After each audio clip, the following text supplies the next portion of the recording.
Good evening, and good evening to you, ladies and gentlemen. This is WeatherBrains episode number 774. It's the pre-show, magical, incredible time of the show where we share boring personal stories, humorous anecdotes, and we say outrageous things. Welcome to our Monday night party. Let me be sure I got everything set up here. I think I do. So we can go right to bringing on the guests. Back at Studio S for a while. Typically, I'm in Studio B for WeatherBrains. I'm in Studio S for Span House tonight. We'll talk about that here in just a minute. But let's invite everybody, because I think this might be a really good shoe this week. All right, here we go. I've got to go. Hang on, I got to get that embed code. We'll do that here in a second. I have a horrific hurricane tonight coming into Central America, Iota. All right. Embed code. And let's stick that in here, and then I think we're good to go. Okay, updated November 16th. That is today. So, hey, we're good. All right, this is exciting. And just in mere moments, our guest will join us. If you're new to the show, this, move the slider over about 7 minutes, and that's where the actual show begins. This is the foolishness part of the program, which sometimes can be better than the actual show. You never know. No, so with the spike in COVID cases, the decision was made to get as many people out of our building as possible. At the television stations. So weather people were the first out of there because we know how to do weather anywhere. We could do this. So sometime, I guess it was Wednesday of last week, the decision was made. And so we vamoosed. And I probably will not be back in the building until sometime in 2021. Wow. But that's okay. The weather is nice and quiet. And if we do have a tornado problem, and this is the core of the late fall tornado season where I am, then we would gather back together, much like we did it back in the spring. But thankfully, things are amazingly quiet where I am and over much of the contiguous United States. Hello, Jen. Hi, good evening. I got to go get my earbuds. I totally forgot them. Okay. I will do that. Hi, it's good to see you. Yeah, good to see you too. So anyway, the weather people are at home for a while. That's all of us at our place. And I think that's the right thing to do. And soon it's going to be Christmas and the schedules get weird anyway. And I just hope we make it through the rest of this calendar year without a severe weather problem. But you never know down here. November and December are famous for violent tornadoes. And what's funny, every year we'll have a tornado in November and December, and people say, this is not normal. We're not supposed to be having tornadoes at Thanksgiving and Christmas. And then I remind people that this is the peak of the late fall season. We have had a long history of these. We always have them. We always will have them. And it makes them even more angry. But goodness, in fact, we crossed an anniversary yesterday, had an EF4 in Huntsville, Alabama, which is about 90 miles up the road from me, north of here. And it was a Wednesday afternoon about 4:30. And that thing killed 21 people, 18 at the time, and then 3 died later of their injuries.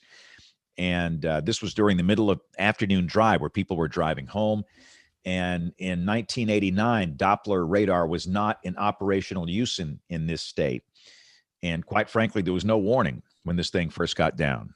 It was a merger between a lone thunderstorm and a squall line. and it just blew up. Tornado got down, a really big one. The warning went out about 10 minutes after it got down. And we're lucky that the loss of life was not higher. You know the one I'm talking about, Jen. You are our tornado historian here. Yeah. Huntsville. And I was, again, it was not in my market. That's a whole separate television market. But I was down here and I was breaking in from time to time. And the decision was made for me to go up there the next day with the journalists. And I will never forget, Jen, we did the noon weather segment and newscast the next day in a snow squall. I mean, oh my goodness. You could stick wow. your hand out in front of your face and you couldn't see your hand. It was snowing so heavily, and it was just surreal. You had this, horrible tornado damage. And, you couldn't even see anything because of this snow that was coming in. And it was so cold and so windy with this really deep upper trough that came in, behind that propelled the tornado activity. And it was just a very challenging series of days. But that's an example of what November can bring in this part of the world down here, and December as well. And Yeah. you had a good piece on the Auburn, Alabama tornado that was today.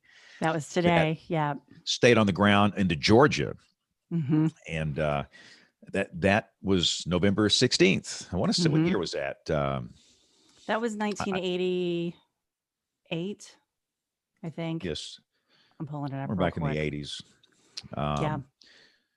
Yeah. I'm sorry. That was 2011. Oh, same year as the big outbreak. Wow. Yeah. Okay. And then in December, goodness gracious. There was 21 tornadoes on this day in 2011. Wow. So, that was a nasty year right there. yeah, absolutely. In fact, today I spent the morning at DCH Regional Medical Center in Tuscaloosa. The ones that worked in the emergency room that night came back to talk with me today. Oh my goodness. Wow. You think you've heard so many stories, you think you know everything, and you really don't. You really don't. I learned a lot today that I did not know about what happened in that building. It's just amazing. Wow. That's why I appreciate what you do, Jen, because you tell stories that people don't know. And, the world needs to know some of these stories.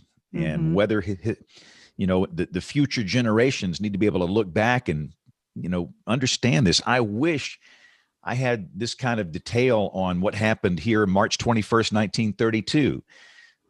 We have no idea how many people died. We have no idea how many tornadoes. Well, I say no idea. We maybe an idea, but we really don't know.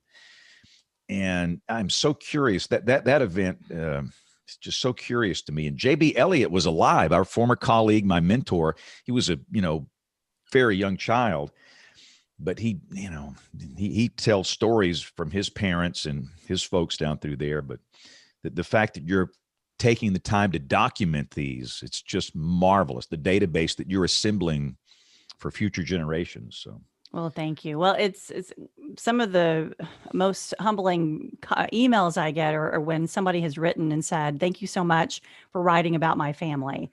When we're talking someone who said, "I did not know this about my great grandfather," or I've heard this story passed on, and you shared this story. So, and I love having the guys who are so dedicated like I am to tell these stories and dig into the research, and we try to find the personal stories to share. And it's, just to let them know, that we care about what happened to them and their community and all that. So it's very humbling.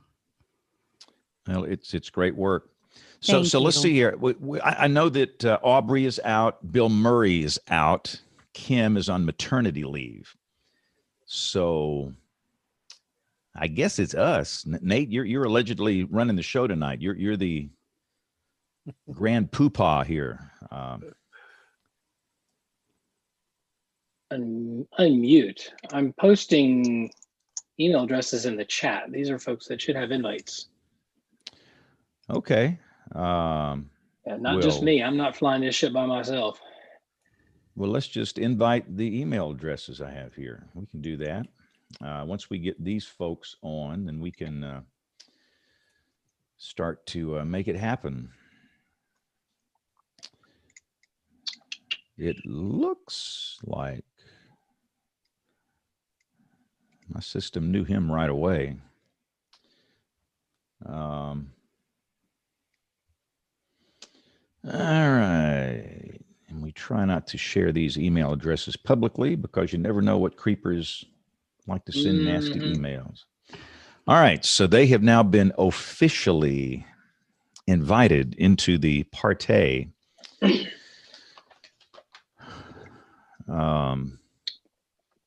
And once we get them on the line, we'll get started. Now, apparently it's 50-cent beer night at Hooters, and that's where Bill is tonight. He, you know, if you exercise in those Peloton bikes like he has, you get these discount coupons at Hooters for the Monday night 50-cent beer special. So, you know, for years and years and years, we always joked about one of our news anchors going to this bar down the street called Pub 261. At his retirement party, we actually held it at Pub 261. And we had people that came as far away from Atlanta that watched Song of the Night, this little silly thing we do on Instagram. And that was the most fun we've had in a long time. Was it Pub 261? After years of joking about that place, we actually went to Pub 261. That's funny. And that was awesome. Brad Panovich, ladies and gentlemen, the consummate professional is here. If only we were as smooth as Brad Panovich. Oh, I'm not. Man, you are as smooth as silk. And the other thing about Brad that bugs me, he's got that good symmetrical head. Yeah, and he got a 10 out of 10 on Room Rater. You don't hand those out. I got to hang that up in my background for my next live thing. I don't even know. That's a rat hole we could go down right there. But no, Brad's got a good looking head. I got potholes up here. I mean, mine's lopsided, so I have to keep the fuzz, you know, as much as I can around it to hide the potholes. Yeah, it's somewhat symmetrical. No, you got a good looking head. As men get old, they have two consistent problems. They start getting potholes up here in their head, and then they have male pattern butt loss, which is a whole nother issue for another day. You know, it's just, I don't know. It just goes away. Jen, I'm sorry. It's okay. I know. I'm learning a lot. It is what it is, you know? It is. No, it is. It's just old man problems. No, One day. I want an apology as well. I'm just about, I'll go with Jen.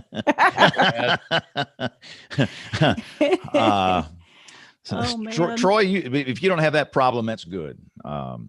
See, I mean, Troy's got, I mean, there's something wrong with this man. That I know how old this guy is because we've been doing this forever. And it's like, look at all the hair up here. And that's not a toupee. I think that's his real hair. That's real hair, but I'm telling you, I have it stained every month. So, well, you know, at least you got something to stain up there. Well, I mean, I guess so. Well, Brad, let's get you this know thing. Van and Dr. Easton were still going to join us. Brad, you hear? You know, No, Van, are you checking? Sorry, I was messing around with my headphones. Oh, do you know if Van and Dr. Easton are going to still planning on joining us tonight? Yes, Dr. Easton was in, so Okay. he actually emailed me back and said to count him in. So I think Van said he couldn't stay the whole time, but Got it. because I think he has a 10 o'clock show Eastern time. Yeah. Okay. Well, because he hasn't responded, obviously is not on the invite. James sent them out all at the same time. So Well, let's get this sucker started here. We don't want to make Mr. Panovich wait because the man is busy. All right, here we go in 5, 4, 3, 2, 1. This is WeatherBrains, the weekly show all about weather, episode number 774. This is for the 16th of November, 2020, the year that never ends. Troy, will this year ever end? No. No. And the locusts arrive at some point. What a stinking Category 5 hurricane coming into these poor people. in And Central then, America. if I'm not mistaken, that area is suspect for development after this one, right? Oh, Yeah. I think so. I There's mean, another area Oh. painted the next week, another depression. Oh my Oh. word. It's the last one I saw was up to 40% from the guys at the Hurricane Center. And Yeah. again, it looks like it's going toward Yeah. maybe Panama this time, but Yeah. still, I mean, enough is enough. Merry Christmas, well, everybody. Merry Christmas. What's the next one? Kappa? Who's a sorority fraternity person here? Kappa? Kappa is the next one, yeah. Kappa. All right. Oh my goodness. I was in something called Theta Tau. I bet you guys had never heard of Theta Tau. And I guarantee you somebody listening to this show knows what Theta Tau is. That is a professional engineering fraternity. Yeah. I was a double E major for 3 years, and it was incredible for me. Made a lot of great friends, good networking. It was just great. So that all you guys and ladies, y'all were in the big social sororities and fraternities. I was a social zero on the campus. But Troy, were you in a fraternity on campus there? I was at A&M back when the Corps of Cadets was really the fraternity on campus. But, that over was there like me. I back played then. But soccer, I'm so actually an honorary Pike. I'm actually a Pi Kappa Alpha honorary. Ooh, okay, awesome. Honorary counts. Jen, were you in a sorority? I was not. No, I did not go that route. I worked 2 jobs to get through Penn State. And so I worked at the Penn State campus weather. I did observations at 3 a.m. And then I worked at Eddie Bauer. I sold clothes. So That's awesome. that's what I did. That was my fun. That's awesome. Yeah, I work mostly. I played, rock and roll music on some radio station, which was slightly awesome. But that's how I literally paid my tuition with minimum wage back then. That's how inexpensive college was back in the 70s. Yeah. I mean, it was a different time. But Nate Johnson, the man of the amazing beard, let's bring in our guests. I'm excited about this show. All right.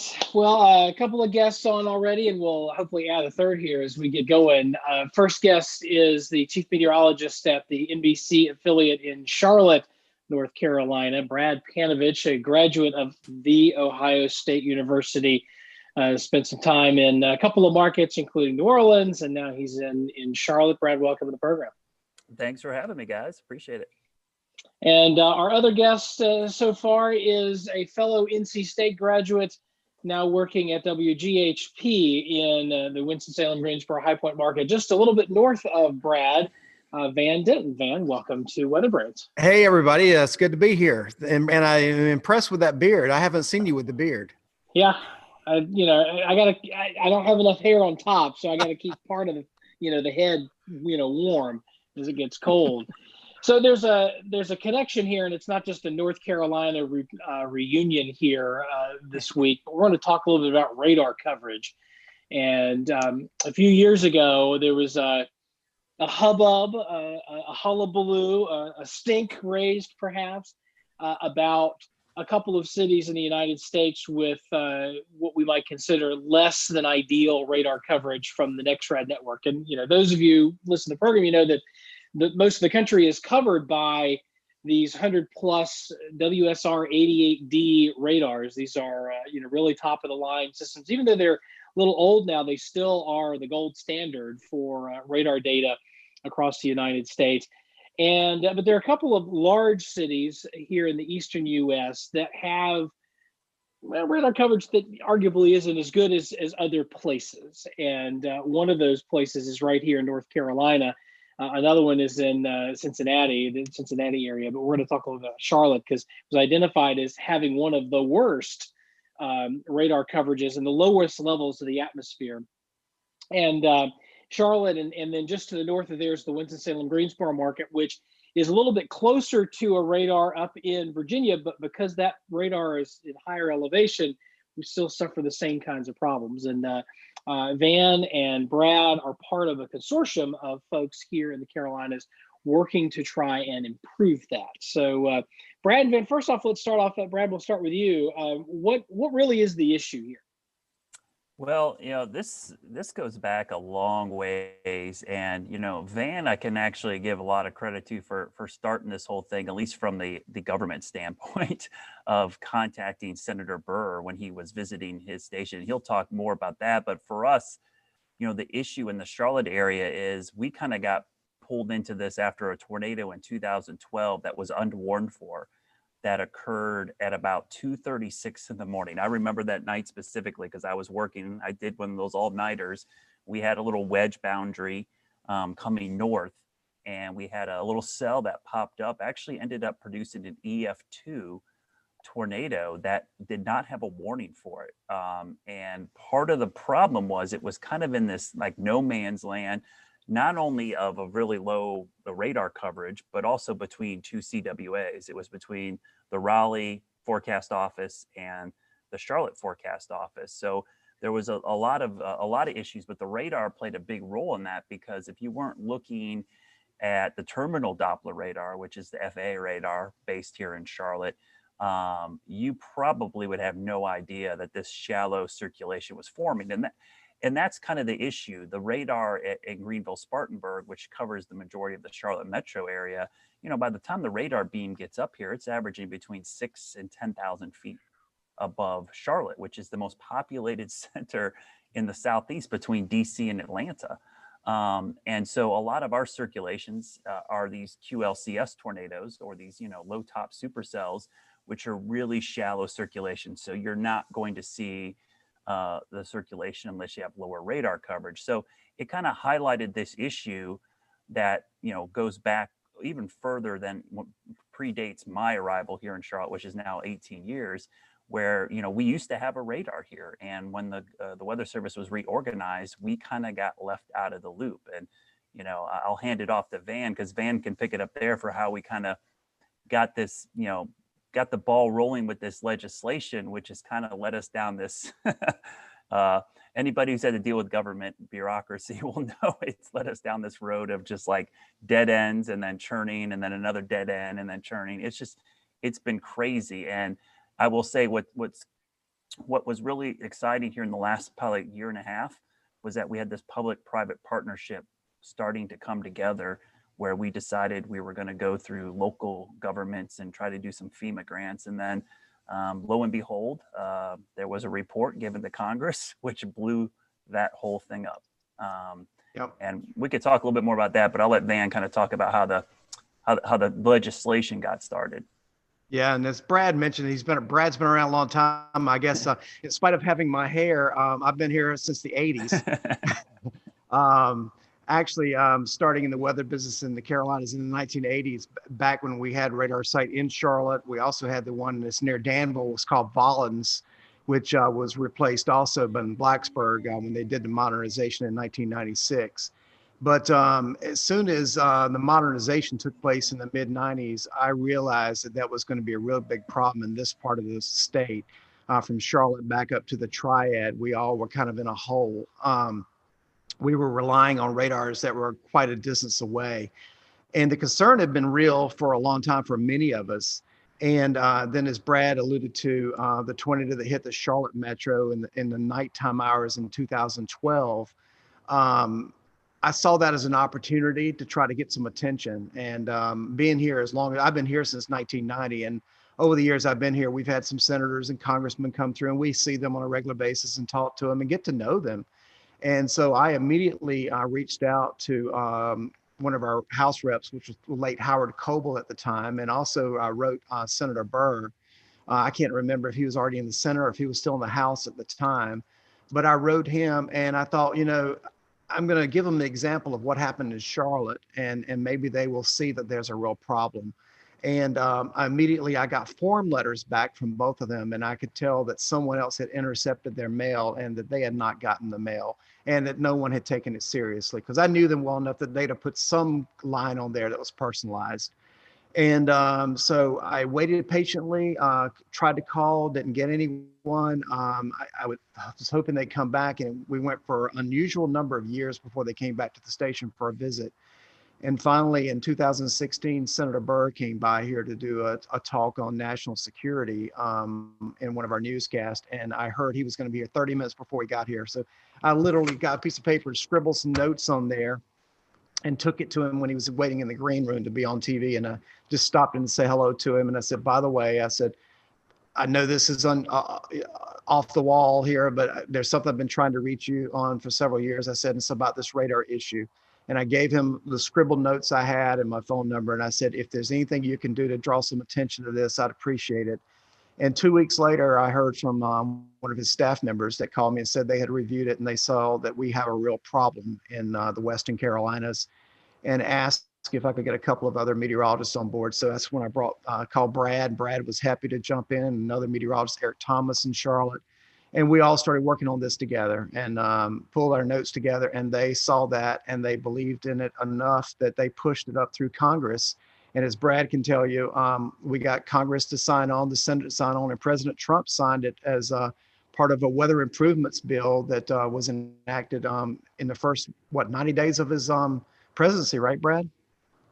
Yeah, I believe that was the first piece of legislation he signed in office, if I'm not mistaken. So it was really early, and then basically what they had in that was that they had to make improvements to the radar within population centers. The Triad, the Charlotte area, had to have coverage within so many miles, and we had a meeting scheduled with Dr. Usolini, who runs the National Weather Service in Charlotte.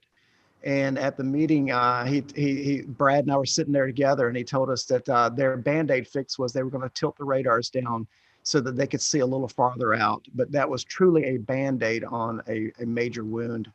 And we anticipated that that might be what they do. So we came up with some other options for radar through CASA. And at the time, we were exploring X-band, and we quickly learned that we needed better than X-band. So we put our focus more on C-band radar, and we love S-band, but we started focusing more on C-band because of some challenges that might come about from trying to get S-band approved. And so Dr. Usolini, we approached that subject with him, and he said that they would not be able to pay for the radar, but they would possibly be able to buy the data from us if we were able to get the funds to get it. So Brad and I have been working with some others for a while, trying to find a way to get the funding for that. And we were making great progress until, Brad, 2 months ago when they put out that NOAA statement that their radars were adequate?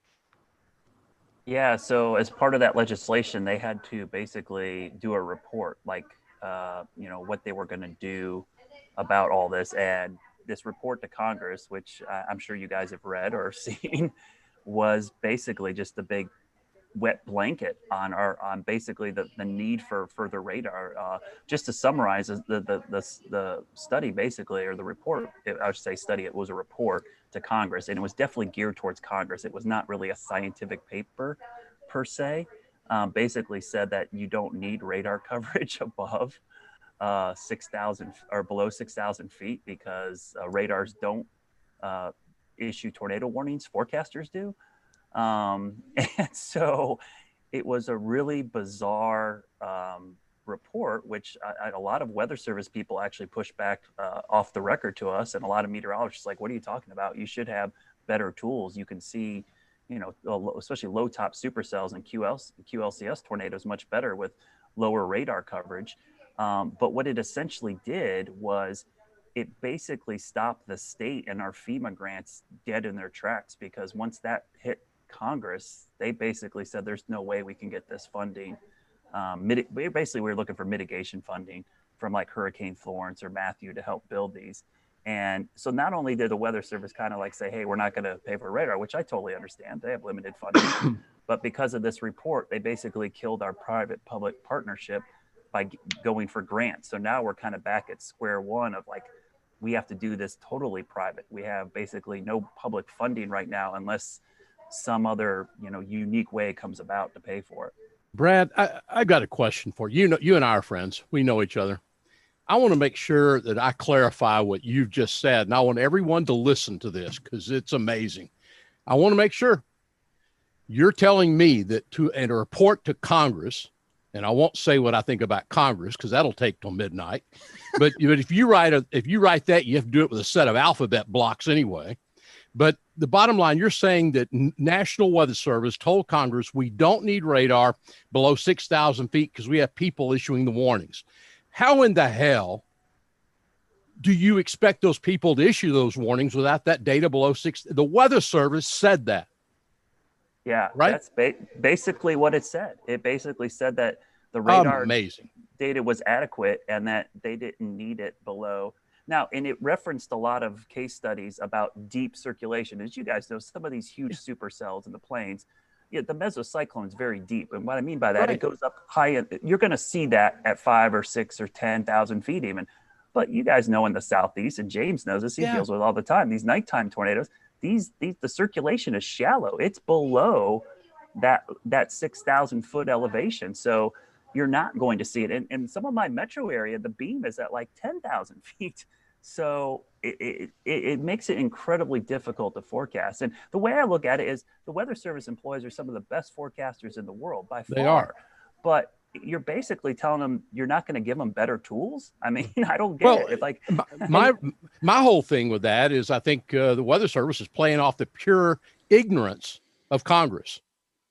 That's what happened. They're playing off the ignorance of the men and women in Congress in Washington, which can't argue that much with that.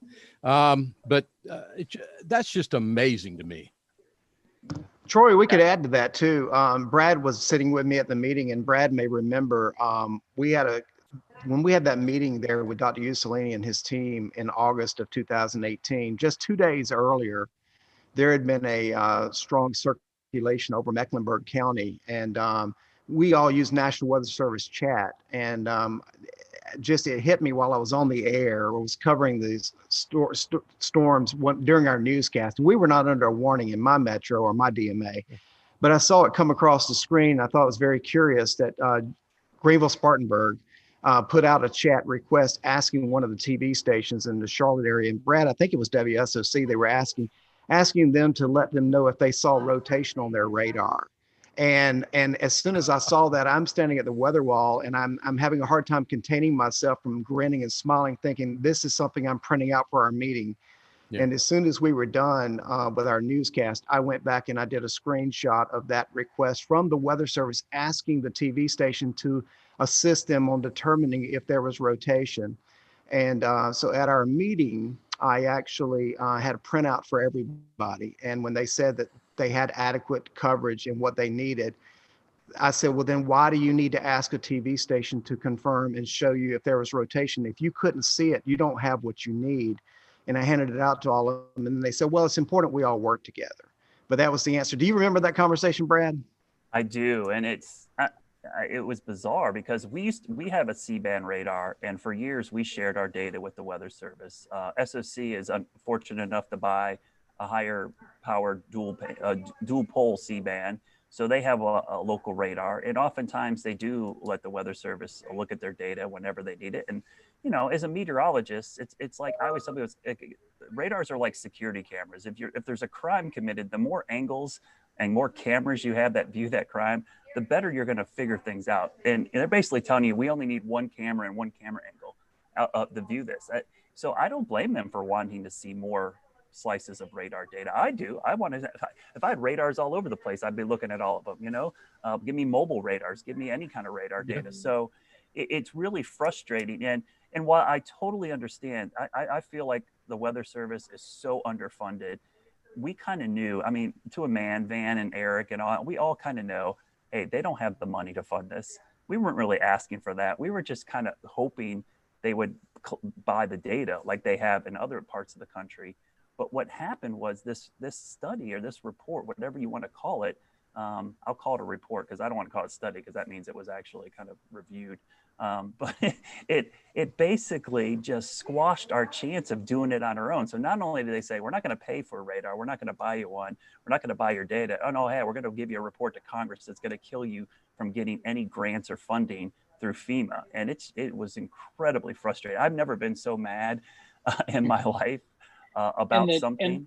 And the report, as I recall, also really threw it, to use your phrase, a wet blanket on sharing data from essentially from TV station radars, holding up the NextRad network as the gold standard, which I don't know that anybody's going to argue that it's a very well funded, very well maintained, and very well thought of network of radars. But there was a fairly lengthy section late toward the end of the report that really spoke to how there are limited opportunities for academic institutions like the University of Louisiana Monroe, where they bought an S-band radar and are in a radar hole and are sharing the data with the Weather Service. But that was sort of the exception to the rule. They said that they weren't really interested in sharing TV station radar data, which it sort of goes against, Van, your example of the Weather Service asking the local TV station for their data. Like, well, if it's not any good, why are you looking for it? It sort of shoots the hole through that argument, right? Well, Van, I gotta wonder too. You bringing that off chat. I'm surprised they didn't shut chat down at that point. I mean, Yeah. you kind of upended the apple cart. I would have been embarrassed if I was in Louis' position at National Weather Service headquarters by that. The tone of the meeting changed a little bit after that, and I think they took us a little bit more seriously, because I think they kind of went in already with their agenda and they already knew what they wanted. And of course, the meeting was held down in Charlotte, and the reaction I got immediately was, "We're going to tilt the radar beam in Greenville-Spartanburg." And I said, well, that's not going to do me any good in the triad. And I got this started with Senator Burr years ago. And I said, if you're going to tilt anybody's, you better include ours.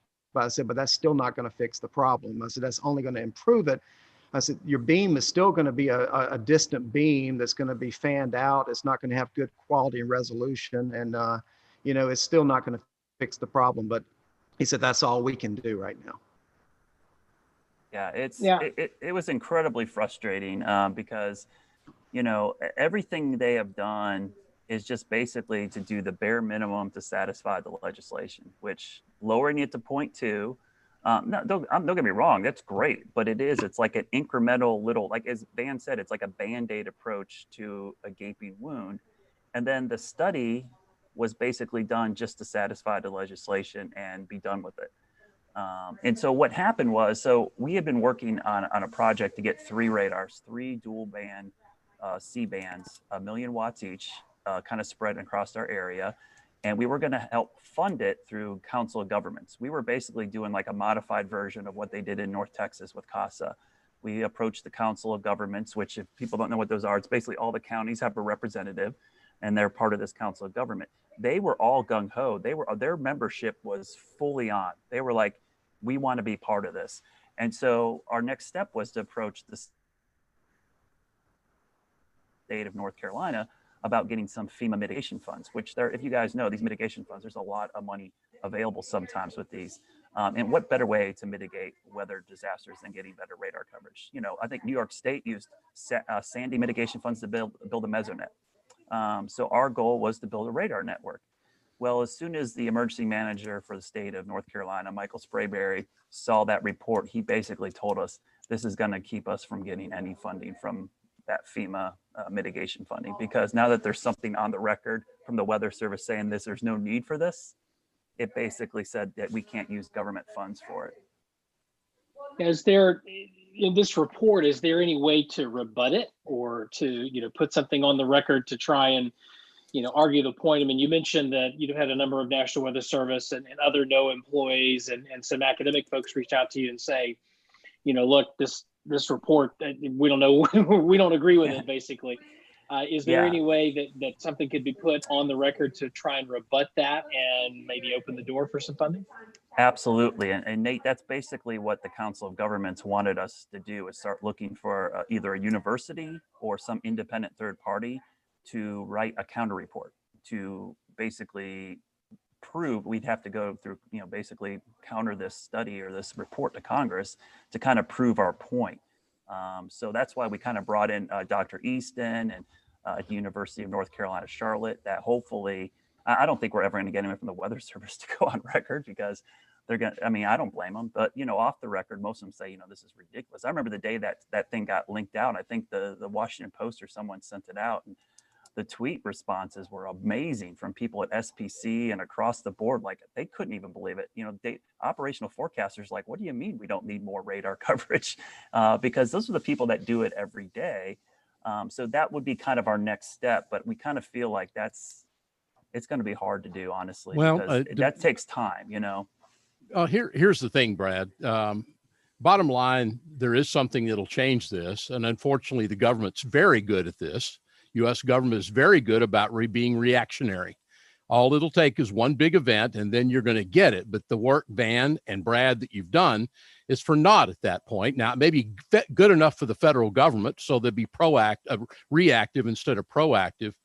But wow, I understand the difficulties. The Weather Service has, for all the great men and women, as I've said all along on this show, all the great men and women that work the field in the National Weather Service, there's some things about the Weather Service I do not understand. And what's the probability of detection for both you guys, Van and Brad, and your DMA there? Oh, our PODs are pretty bad, and it's the FAR is the worst thing, honestly. So and I could speak for the Charlotte metro area, Van could speak more for the Triad, but what happens often is, and James, you would hate this, there's a lot of overwarning because we really can't see down below 6,000 feet, so we're going to overwarn just to be safe, and that's what you should do. I mean, that's what I would do.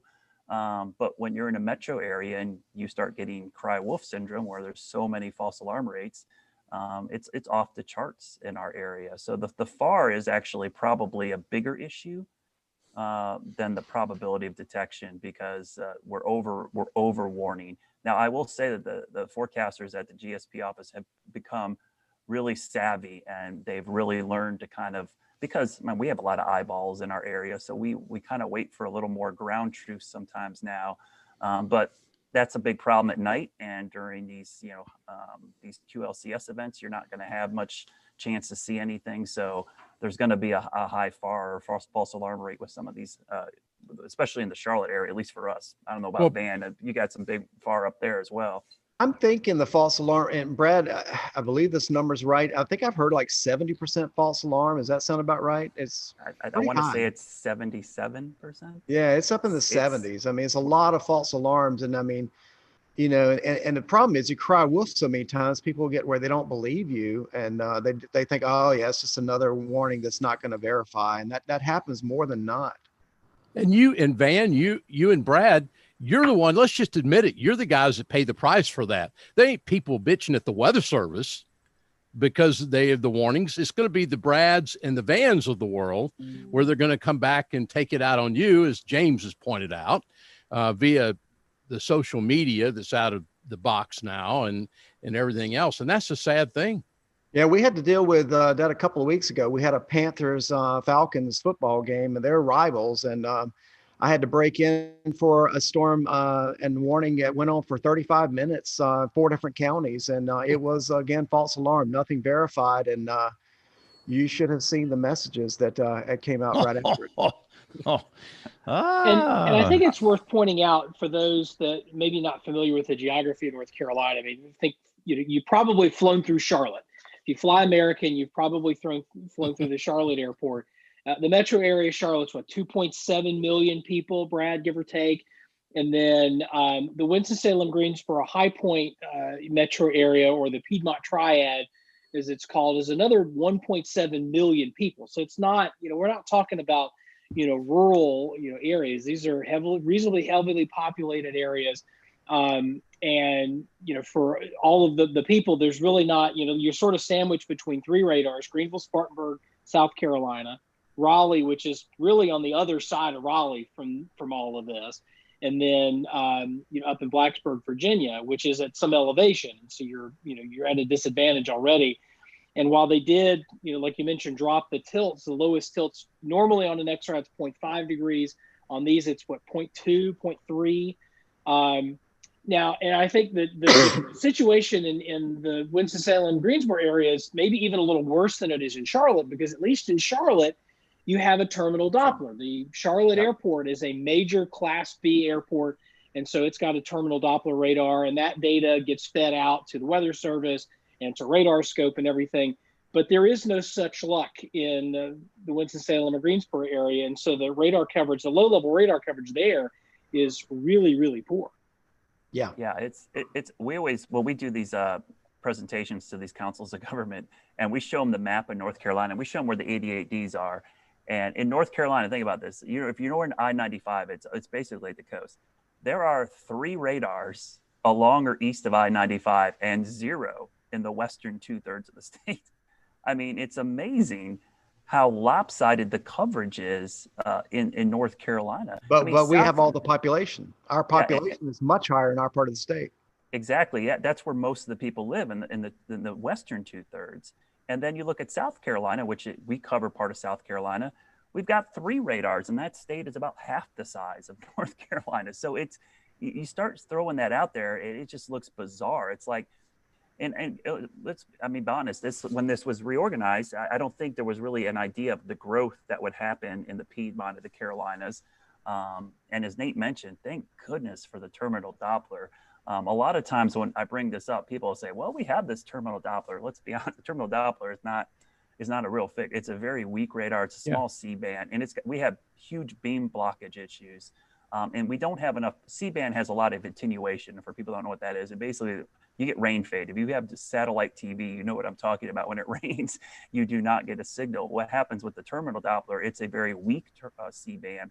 It has horrible attenuation. So if there's a heavy storm over the radar site, you just can't see anything. So it's like lowering the beam height of the 88Ds. It's kind of a Band-Aid fix. It's not an end-all be-all, but Nate's right. We are a little bit more lucky than Van. There's an area between Van's market and my market, a town called Salisbury, Statesville, and the western part of Van.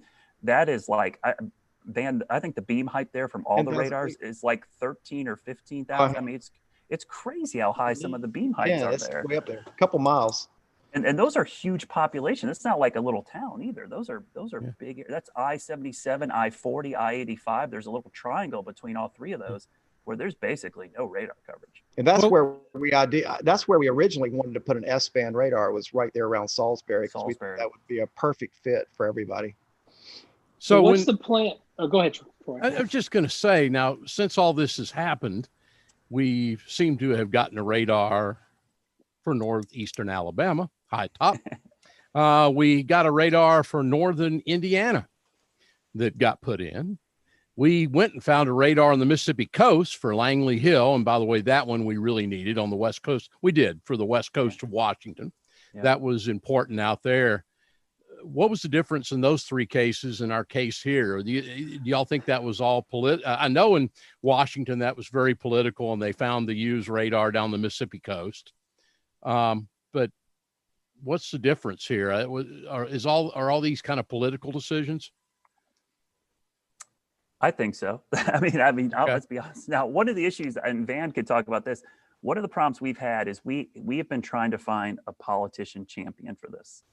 And it seems like every time we find someone, they don't run or they lose an election. And so the second you get somebody who's going to champion this cause for you, I don't know if it's our luck or what, but they don't win re-election. And a lot of times the only reason they are a champion is because they are running for re-election and they look at this as an issue.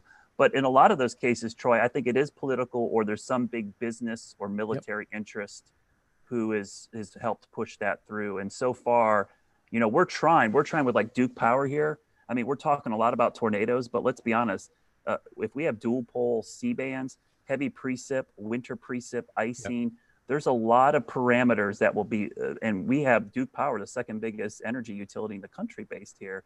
And they really rely heavily on that radar data for their infrastructure. So that there's other aspects of this that aren't just about tornadoes. And that's honestly, I think heavy rainfall might be our biggest advantage to having these radars, as we just saw with the devastating flooding in Alexander County, where we lost 6 people with flash flooding, that the radar data is a huge part of this. What's the game plan? You guys have any case studies where there was loss of life during a tornado that was undetected? Well, 2012 tornado is probably going to be our best one. And actually, it was a pretty good case study that GSP actually did on that. And they actually cited that radar coverage was a problem time of day. And also what was interesting is really bizarre that night, because the Raleigh office has one county over as their CWA. They issued a warning a county away when the storm was still in Charlotte, because a forecaster up there, and I found out this secondhand, was talking to his mom who lived in Charlotte at the time on the phone, and they lost connection. And he took that as damage being reported and was able to issue a warning off of that.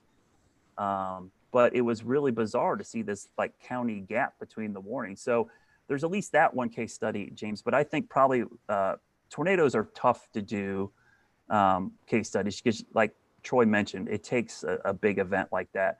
I think we have enough heavy rain events that we could probably go back on and look at these flash flood events where better data might have helped mitigate some of the rescues, the water rescues, as well as some of the fatalities we've seen. Because we've had Matthew, Florence, last week. We've had these heavy rain events in the Carolinas, which have actually probably ended up causing more issues than the tornado warnings that we've had false alarm rates for. Hey, let me ask you a question, Van and Brad both. And I want to be careful about this, because not that anyone's going to go after anybody, but the feeling from your local forecasters, your men and women that work there on the ground from the WFOs, I will tell you here on this show, and I haven't mentioned it yet. A couple of weeks ago, I talked about the problem, and James and Nate and Jen all know it very well. There is a National Weather Service overwarning problem in this country. No question about it. And let me tell you that I was reached out to by several people in the Weather Service in high places, in places that know the warning situation here in the United States, saying, Troy, keep talking. You've got to keep talking, because it is the case. They told me this. And I have a feeling, you don't have to say it, but you can nod. I got a feeling you got people in the Weather Service locally saying, thank you. Thank you, Van. Thank you, Brad, for helping us. We need some help. I won't name any names, but I will say that going to school and studying meteorology, a lot of our colleagues went to work for the National Weather Service. And a lot of us that went through meteorology school together have always kind of stuck together. A lot of the meteorologists always kind of just have a very common ground there where they always remain friends. And without naming names, I have friends that work within the National Weather Service offices, and they have told me thank you. They've also said they know it's a problem, and they're not able to rock the boat because of chain of command. And I even had an instance where I was on camera a year and a half ago with one during Severe Weather Awareness Week, and he knew I was going to be coming over to talk with him. And I said, maybe we can allude to this problem. And at first he was like, yay. And when I got there, he had not told me someone had gotten to him, but we were talking and I was trying to set up the opportunity for him to comment in our interview, and he would not bite. And I was like, what is going on? He will not engage on this. And then when the camera was turned off, he told me, he said, I'm sorry. He said, I was told I can't comment. So it's a definite issue with people not wanting to go out of line. It's not their concern. Is basically what it amounts to. It's not in their job description. Yeah, it's the exact same thing. Luckily, I have a lot of friends in the Weather Service, and able to hang out with great forecasters. Everyone in our local offices are great. And they will tell you off the record, NWA conference, AMS conference, like, hey, yeah, we know it's a problem. We would love to have radar data, but they can't talk publicly about it or really, fight for it hard. And I get it, because, what I think the fear is, and this is what, and I'm going to take, the Weather Service's side on this for a second, is that they're limited funding. They're underfunded. So their concern is that Congress would force them to do this and not add funding to it, and have to pull it from their funding that's already limited already. That's the fear. And I get that, because one of the problems with the legislation that was passed, and I think it's the biggest problem, it addressed the problem, but it did not have a funding solution attached to it. Like, so here's a problem. We need to build a radar. Louis, go build this with your current underfunded budget. I mean, that's basically what happens. And that's what scares them to death. It's like, we don't want to touch that because they're going to tell us to build this with money we don't have. So it's amazing, Van and Brad, you're telling me the government does unfunded mandates? Wow. Yes, it's amazing, isn't it? Yeah. But and like when we have talked to these COGs, which is Council of Governments, it's amazing to me that all of them are so gung-ho on this, and they're like, they want to find this money because of all the things government does.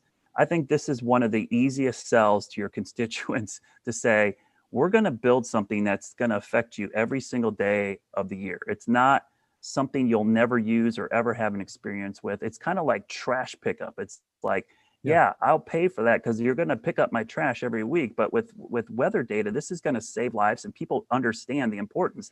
I mean, we had airports and businesses willing to donate their land to put the tower on, and to donate bandwidth for communication, to donate steel. So there's a lot of people that want this to happen, but it's that initial funding. I mean, radars, the other thing I'll laugh at is when we told them the price point, of these radars, most of them thought it was going to be a huge number. And we give them these numbers and like, oh, that's not that bad. They actually don't think it's that much money. When you think of government dollars, it's pretty cheap in the grand scheme of things. Well, Brad and Van, just keeping in mind too, the money for that radar tomorrow at 8 a.m. in the federal government in Washington will be, see if I can clean this up, will be blown away by noon. The money that's wasted in the federal government we could spend on this radar will be wasted between 8 o'clock and 12 noon tomorrow in the federal government in Washington, D.C. That's the sad thing. So what's the plan? I think one of these two guys should run for office. So what's your plan if the money showed up tomorrow, right? If let's say miraculously a secret donor showed up with $5 million, what would you guys do with it? What's the game plan? Well, first thing we'd have to do is we'd have to find who's going to run it. It had to be run properly. We can't run it. We're TV weather guys. Yeah. So someone else would have to run it.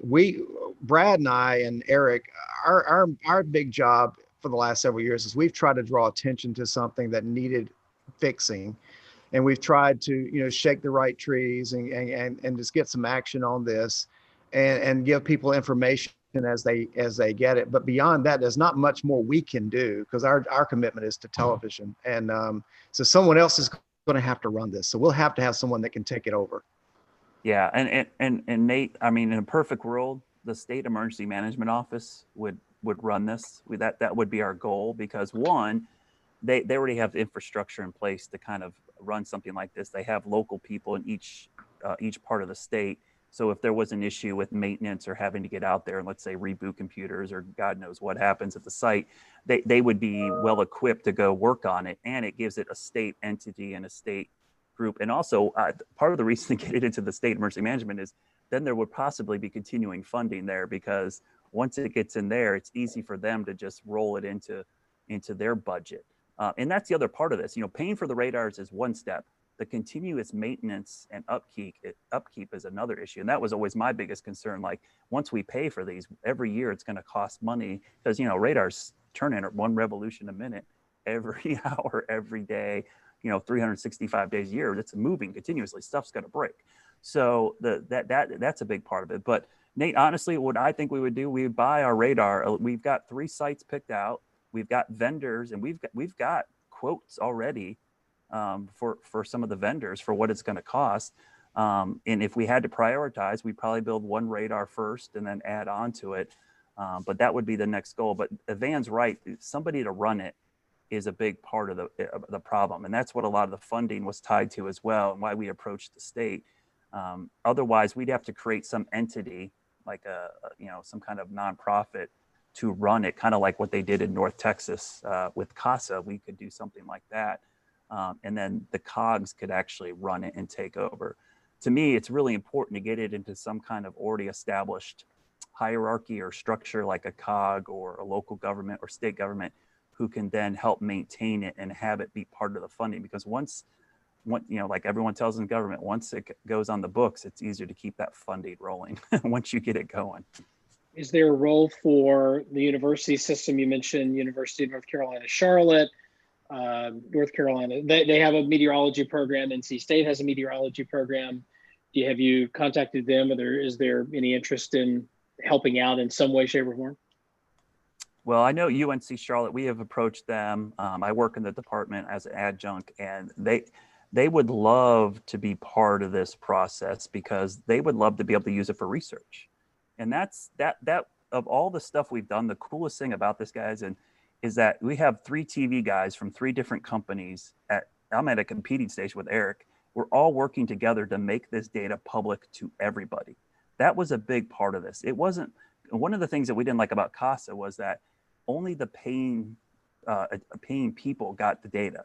So if you weren't paying into it, you weren't getting data, which is a problem for some of the local governments, but for the local universities, for the public via app, for all the TV stations, for the Weather Service, we wanted this data to be available to everybody and not be restrictive. So I think that's the coolest thing about this project, is that once it gets up and running, hopefully the universities can use this, and this will really help these meteorology programs. But right now, I mean, nobody's really stepped up. Like Van said, we really need somebody to say, somebody in one of these departments say, hey, let's take this on, and let's just be, kind of like University of Northern Louisiana, Monroe. They built that S-band, that's their baby. And I think, doesn't Mizzou have one at Columbia too? I mean, so there's an opportunity for a university to be a part of this solution. Guys, I'm going to have to bow out. We have a newscast starting here in about 10 minutes or 7 minutes, actually. I got to get mic'd up and a little powder on the face here to get my. Van, is that your real hair? Well, it has a little help. I add a little bit of gray every 4 weeks. I tell them to put a little gray in there to make That's awesome. Well, thanks Very for coming jealous. on the show. Thanks, Van. Van. Yeah, thank Thanks, you all Van. very much. Appreciate the interest in this. Thanks, Van. Good to see you. Thanks, Take Van. care. What Brad needs to do is to figure this out, Troy, so we can take it to other parts of the country that have the same problem, that really don't have the resources. And off the top of my mind, it is a town in eastern Mississippi called Meridian. Yes. You're exactly right. Which is a really, really big hotspot for tornadoes. I mean, big tornadoes that, and the radar beam from Jackson, from Columbus, from Birmingham, from Mobile, it's about 10 to 12,000 feet. And what good does that do? I mean, like I say, if you've got this, one of these gargantuan supercells with a deep, vortex in there. But James, that storm at Meridian, and the next place it goes is over around Tuscaloosa, and there are no tornadoes ever there. Never. Nothing that comes in from the west into Tuscaloosa. So and see that that's not a Charlotte. This is a small market in eastern Mississippi, and it's going to take a partnership like you're trying to put together. And again, I've talked with the people at Mississippi State about this, and again, it's the same problem. It's the exact same issue with fewer resources. So what you're going to do, Brad, is figure this thing out and then teach the world how to get it done.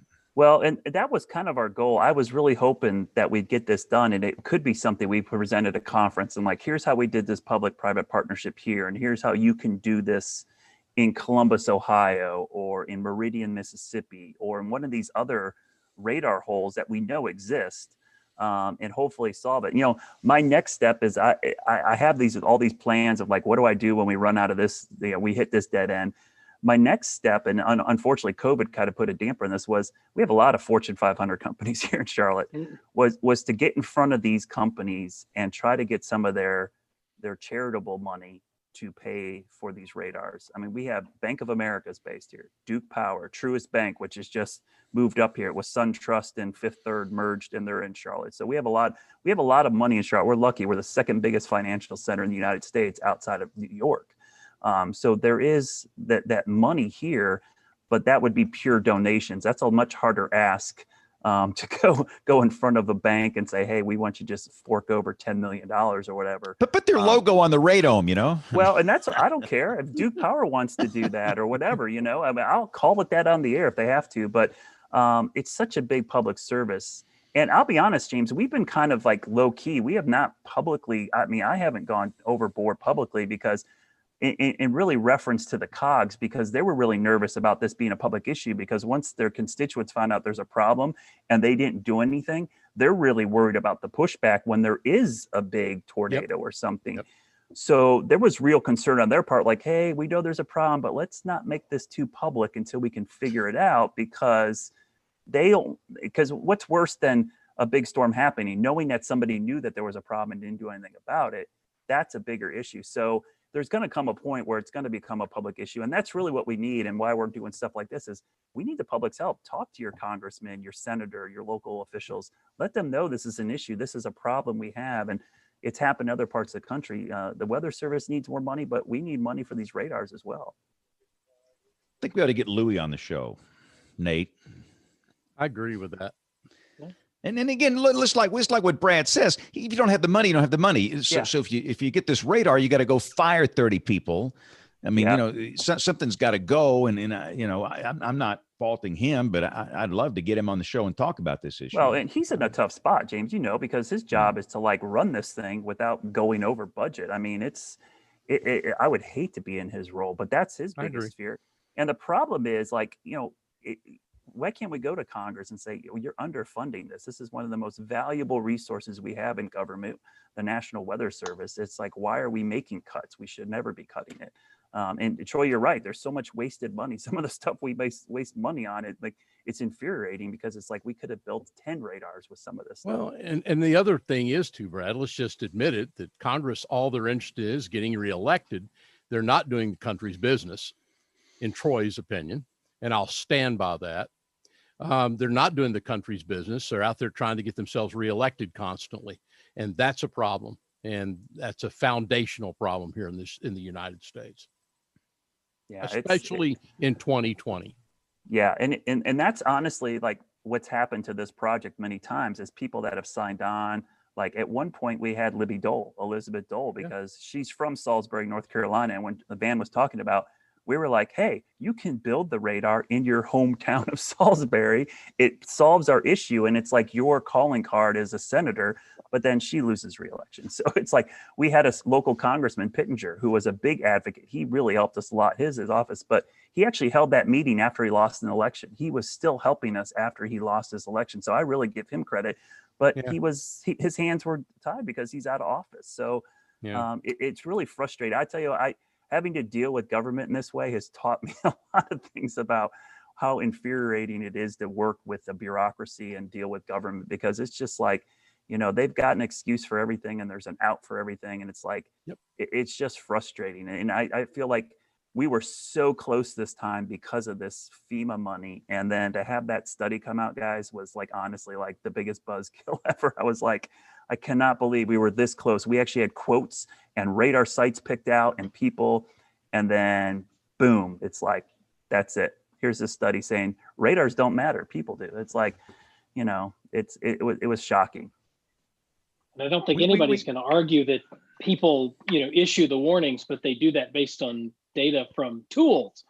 There's a lot of, I remember the day that report hit, and there was a lot of consternation on weather Twitter about the content of that report. And Well, I'll be honest with you too. This is showing my age more than anything else, but I think everyone here will realize this. Remember a few years back when warnings from the Weather Service had the phrase, the second paragraph in the warning, that National Weather Service meteorologists see a severe thunderstorm over this area. Well, guess what?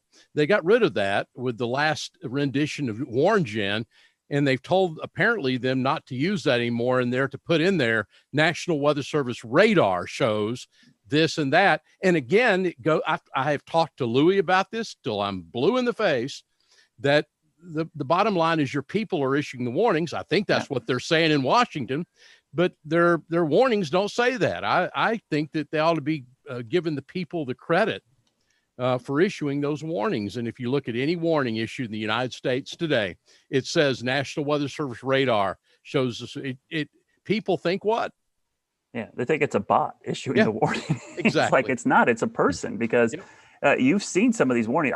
The skill of some of these forecasters is amazing to see circulations. I'm always impressed when they see developing circulations long before they happen, because let's face it, once a tornado's on the ground, that warning that's no good to the people that are there. Yeah. You're trying to forecast these things before they happen. Now, you don't want false alarm rates, but it would be great to be able to detect these things before they form, at least for the people that are initially impacted. So you're right, Troy. It is interesting because after that study came out, there were so many things that happened, like the radar in Lake Charles, Louisiana being damaged, right?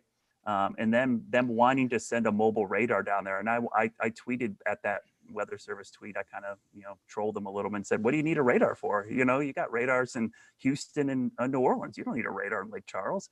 Why are you sending a mobile radar to fill that gap if radar data is not important? You've gone to meddling now, Brad. You've gone to meddling. Yeah. I mean, they were kind of going against what they just released to Congress. It didn't make any sense to me. Well, why did you send... that's pretty much a standard of government, not just the Weather Service. Hey, let me veer off course for just a minute. So we had tornado warnings in New York City yesterday. Yeah. So Nate, you're in charge of NBC, the world president. How did WNBC handle a tornado warning in the nation's top market? Did a cut in and had a couple of crawls on over top of Sunday Night Football, but it was covered. We had a meteorologist on it, active conversation between the weather office and station management. So it's an interesting market, and I think no, come on, just say it. Just say it. I know what no one's watching, Nate. No one's watching. Nobody's watching this. Nate, all I could envision was checkered cabs with chasers in them, like driving around New York, streaming live from a checkered cab. That's right. I wanted to like take a step back from last night and just speak in general about that market.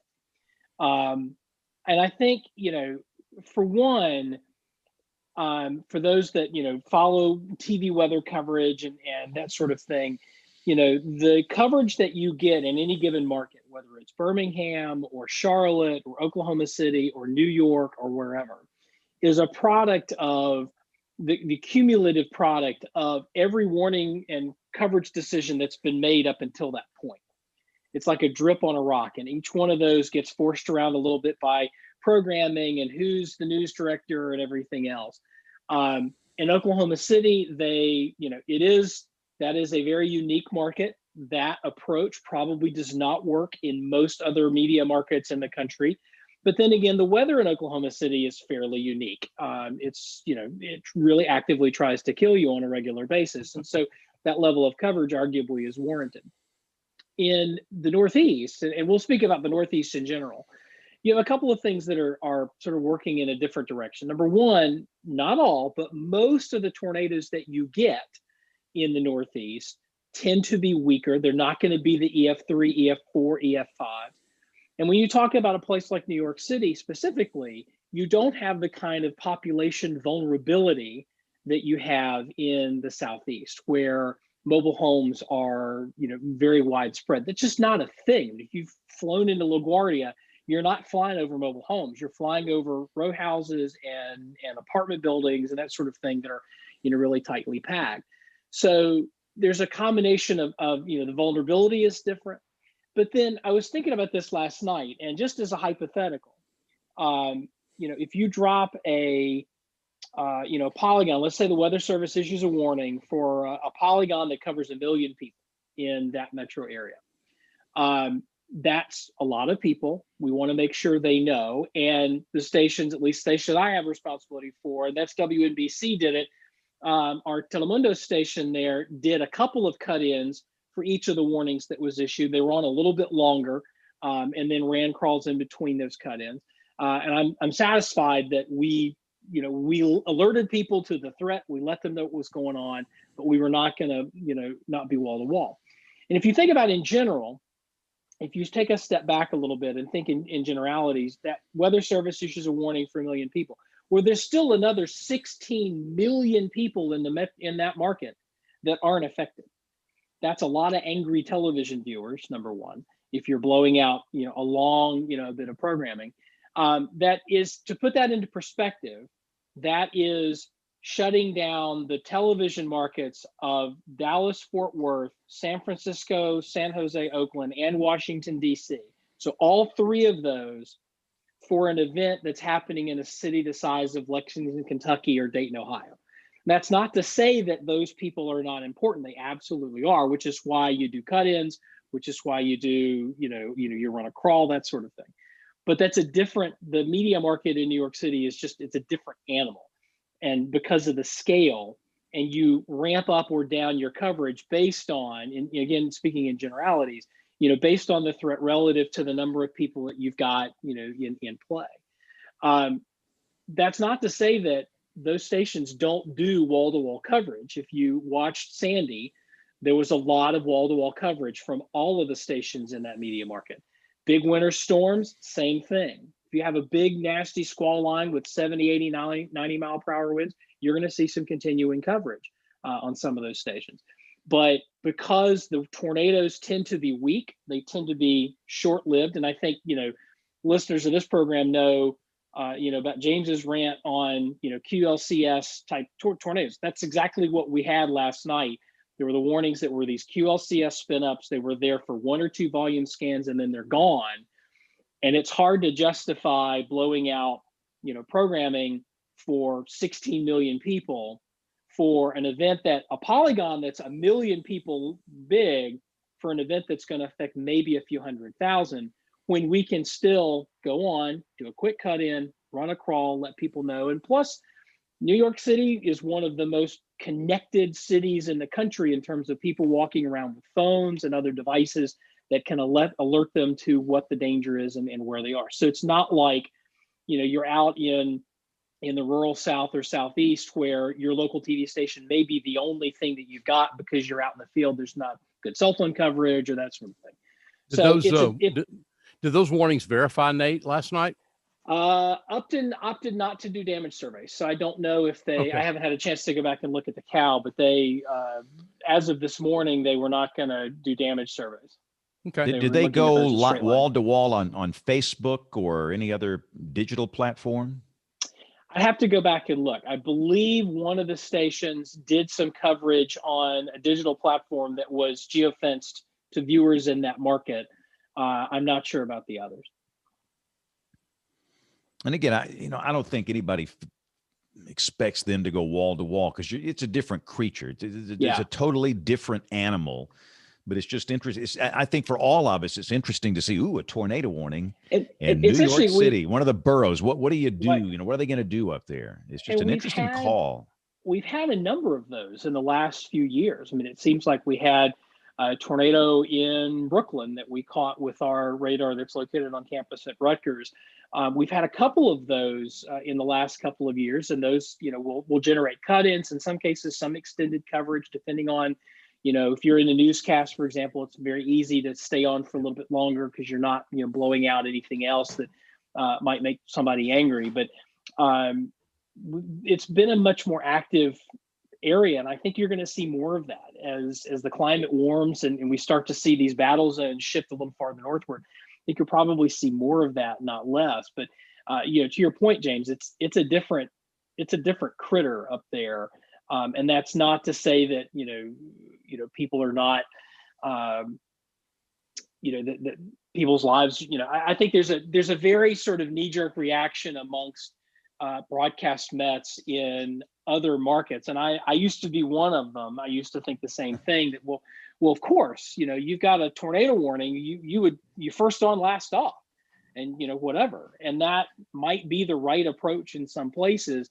I'm not sure that necessarily works, that you get the return on investment for that, given that the vast majority of those events, again, not all of them, but the vast majority of the events that you get tend to skew toward these quick little EF0, EF1 QLCS spin-ups that, are there for 2 volume scans and they're gone. Yeah. The other thing is that in New York City, everybody's got a cell phone. Yeah. And if there's millions of people, and so if there's something going on, you're going to see it.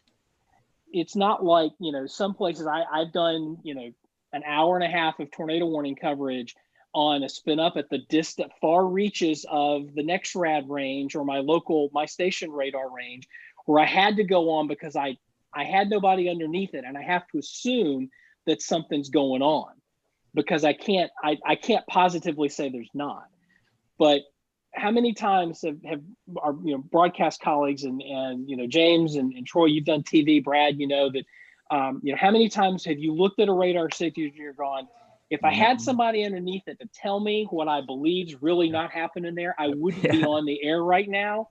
Well, that's not the case in New York City. In the 5 boroughs, you've got people, and if something's going on, there's plenty of Twitter traffic about it last night. Plenty of people, plugged in and engaged and looking at it. So it's definitely an interesting critter. And weather coverage in that market has changed a little bit in the last few years. I think it has gotten a little more engaged, a little more plugged in. And that's not just us. I mean, it's WABC, give them some credit, doing some good stuff as well. But I think it's always going to be a different sort of a thing. But that's not to say that they won't blow out. They will blow out coverage if it's a big deal. I mean, you look at, again, winter storms, landfalling hurricane up there, they're gonna cover it.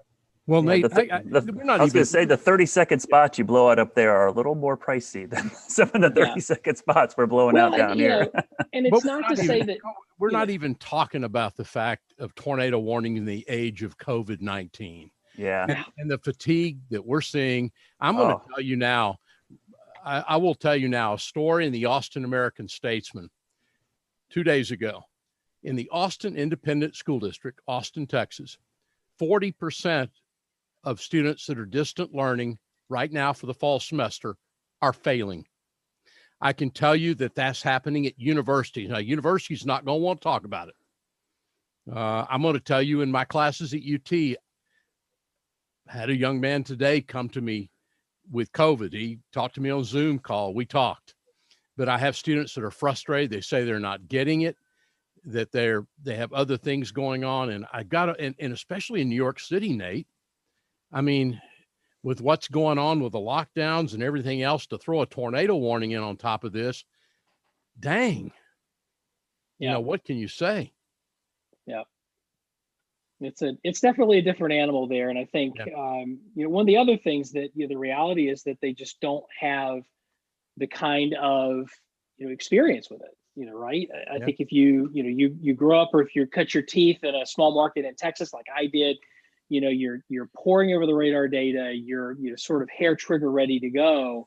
The machinery takes a little longer. And the reality is, at a network-owned television station in the #1 media market in the country, there's a lot of eyeballs on you, and there's a lot of I don't want to say Monday morning quarterbacking, because we have some at least in our shop, there's an active conversation that's happening as things are evolving, and so they're talking about it back and forth.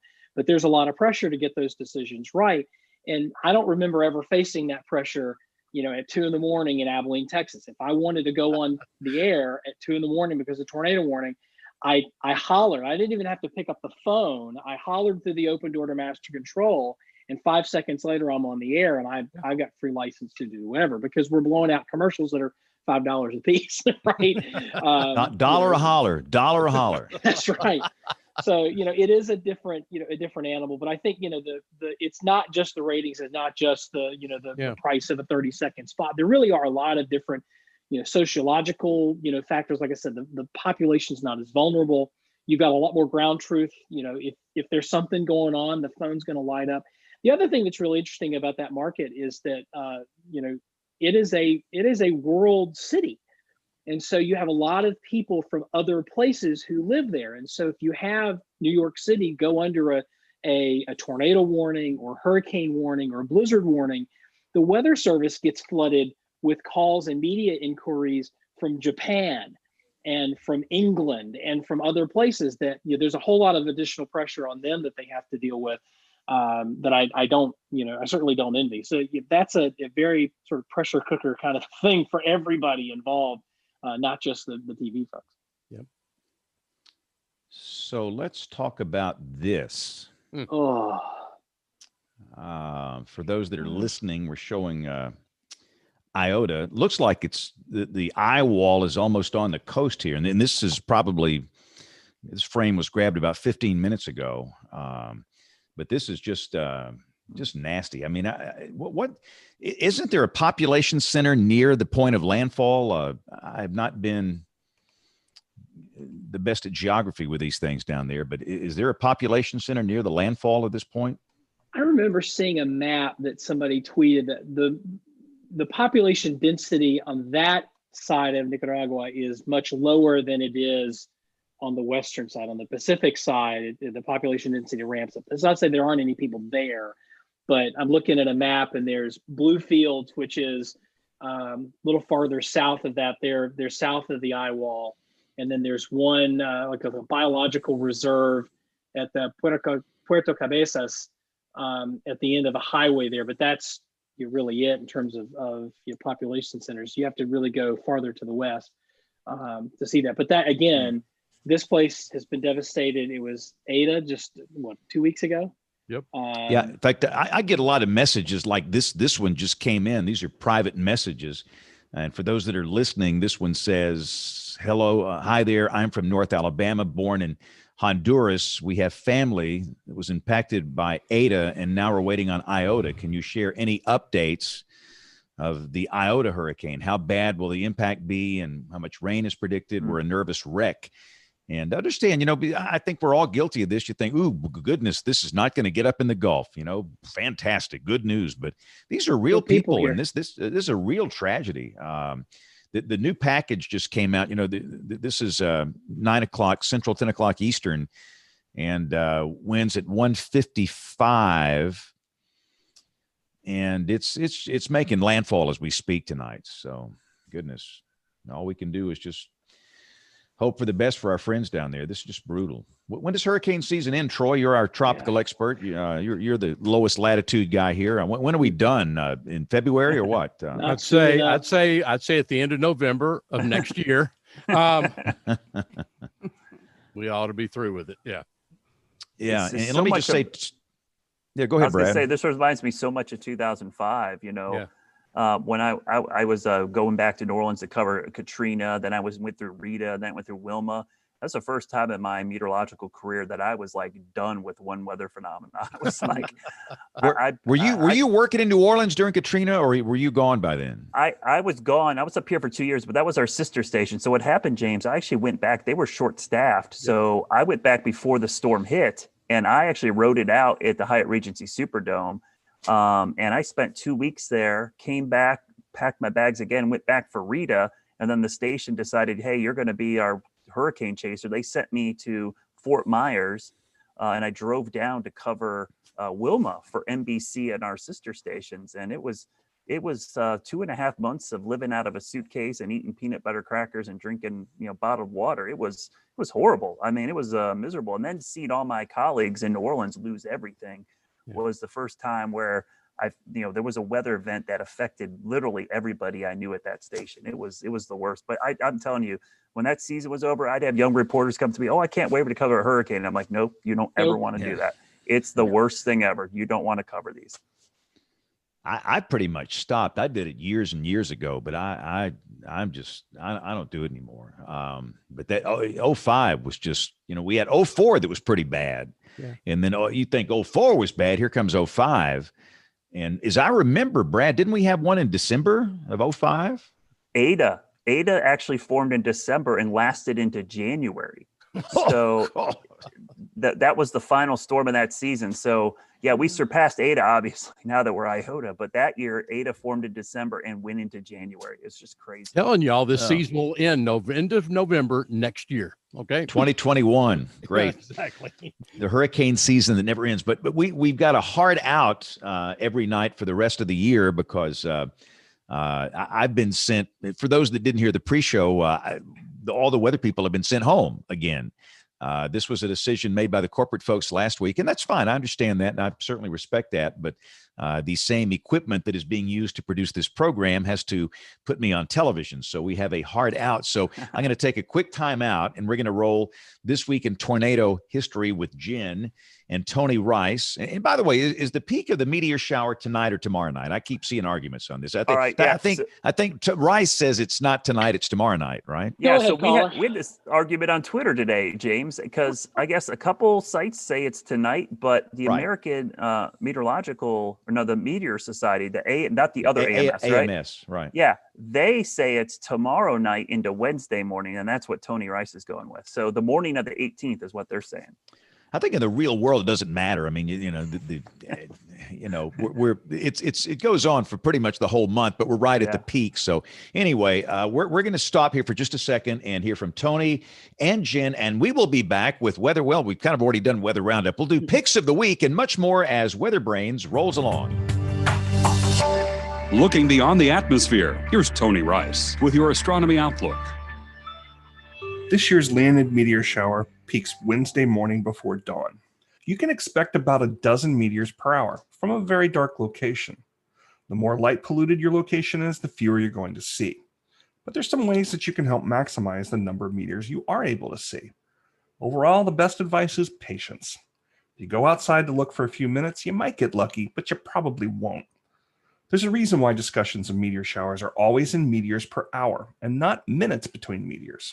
Those dozen meteors could be spread out over that hour, but more likely they're going to appear in just a few minutes' time. So bundle up, spend an hour or so outside, and enjoy the evening. Also give your eyes time to adjust. You'll be amazed how much more you'll be able to see after only 10 to 15 minutes. And leave that cell phone behind. Every time you look at it, your night vision clock starts over again. But the best way to ensure you see the most, unfortunately, involves an alarm clock. Best viewing is in the hours before sunrise.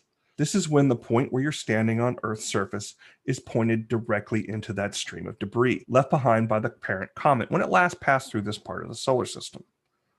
This ensures that the dust and those little sand-sized bits of rock that make up the meteors are entering the atmosphere head-on and not just skimming off the top. Think about driving through a snowstorm at night. Which view looks cooler? Looking out that front windscreen, which is moving directly through the falling snow, or that back window? Before midnight, that's the rear window view. Before sunrise, that's the front windscreen view.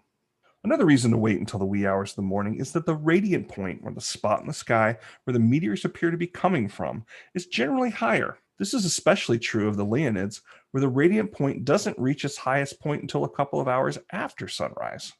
Thinking back to our snowy car ride at night, you see a lot more snow falling through that front windshield with the high beams, which reveal more of the full scene. If you get really good at spotting meteors tomorrow morning, there's another one to look forward to on Sunday before dawn, the Alpha Monoserids. This is a pretty weak shower, and it only really produces a handful of meteors per hour under the best conditions. That's your Astronomy Outlook. Follow me in RTP Hokie for more spacey stuff like this. This week in tornado history, a major tornado outbreak occurred on November 17th, 2013. 74 tornadoes were produced, 7 were given a rating of EF3, and 2 were rated EF4. Here are some statistics from the National Weather Service in Chicago. This ranked as the 4th largest outbreak for the state of Illinois in terms of number of tornadoes since 1950. There were 30 tornadoes in Indiana identified, which ranks this event as the 2nd largest number of tornadoes in one day in state history. The EF4 tornado, with maximum estimated winds of 190 miles per hour that struck Washington, Illinois, was the strongest on record for the state in the month of November since 1950. The Washington, Illinois tornado developed at 2.4 miles southeast of East Peoria at 10:59 a.m. It moved through that area, destroying 20 homes and causing major damage to 75 other homes, 7 businesses, and 5 apartment buildings. 400 vehicles in East Peoria were damaged. Thousands of trees and many power poles were destroyed. The tornado moved off to the northeast and hit the town of Washington. It had strengthened at this point to EF4 intensity, and the width was estimated to be between 1/4 and 1/2 mile. For the National Weather Service storm data entry, 633 homes, 7 businesses, 7 apartment buildings, and 2,500 vehicles were destroyed. Close to 500 other homes had a varying degree of damage. The tornado moved away from Washington and traveled another 2 miles through rural areas of Tazewell County and then tracked into Woodford County. It mainly pushed through open fields, but it hit dozens of farmsteads at EF3 intensity. This long-track tornado pushed through parts of LaSalle and then into Livingston County. It produced sporadic EF1 and EF2 damage and eventually ended in Livingston County between North 450 East Road and Route 23. There were 125 injuries and sadly 3 fatalities reported with the Washington tornado. It had a path length of just over 46 miles. We have a detailed summary about this event and the other EF4 of the day that hit New Minden, Illinois on our website, tornadotalk.com. Hey, Jim, promote Tornado Talk for those that have never explored your site.